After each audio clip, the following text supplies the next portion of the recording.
To configure app usage for shortcuts, go to the admin menu, select apps, and create an app by entering the necessary details.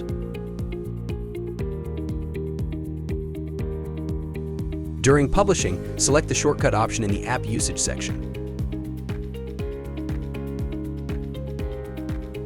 After publishing, go to the dashboard, navigate to the custom menu, and click Add Menu. In the link field, select App, choose the Inventory Tracker app from the list of shortcut-enabled apps, and click Save. Publish the custom menu to display the app in the left menu. For quicker access, configure the app under Dashlets. In the dashboard, click Manage Dashboard, select an existing dashboard, and use the Add Dashlet option. Choose Shortcuts and select the Inventory Tracker app.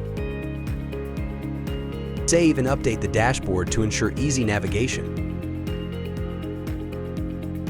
You can edit app usage settings at any time by revisiting the app configuration page and making necessary adjustments to the shortcut options. We hope this was helpful, and stay tuned for more tips.